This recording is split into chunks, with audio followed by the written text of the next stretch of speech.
waxaan u mahadcelinaynaa ciidanka booliiska dowladda Puntland oo runtii muddooyinkii ugu dambeeyay howlgal la taaban karo oo dhaxalgal u ah amniga magaalada Boosaaso ka qabtay magaalada.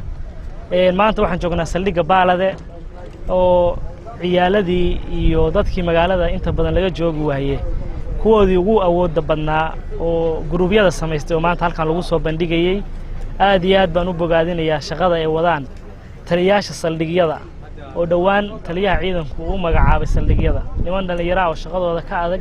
aad iyo aad baan u bogaadinayaa annagu ka degma ahaanna waxaan rajaynaynaa insha Allah tacaala in si dhow sidii qoladii hore aan ula shaqeyn jirnay si ka dhowba inaan ula shaqeyno haddii Allah wada la idmo. waxaan ugu faraxsanahay in maanta halka lagu soo bandhigo dadkii dadka dhibay oo laga harsan waayay oo laga hoyan waayay in halka lagu soo bandhigo.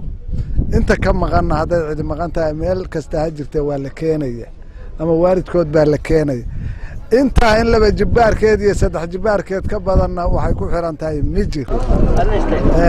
waxaan rajaynaynaa xukunkooda in la soo saaro meesha ku habboonna la geeyo dadkuna uu ka nastaan rajaynaynaa haddii la idmo guddiga nabadgelyada arrintaa u xil saaran. waa aragtaan waxaasay wataan qofna u nixmaayaan duhur iyo habeen iyo casar iyo subax mar walba waa socdaan.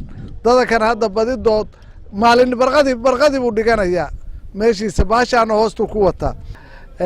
maanta ciidanku howlgal kale galeen oo magaalada iyo suuqyada ah si fiican baa loogu guulaystay.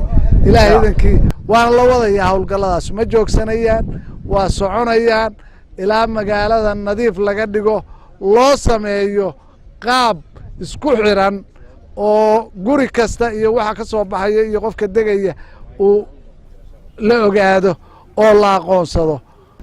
halkan waxaanu ku soo bandhignay mujrimiintii laga fariisan waayey wax laga baran waayey laga ganacsan waayey laga tukan waayey raggii aanu halkaa keennay iyo rag kale oo ku xiran saldhigga Minjir weeye.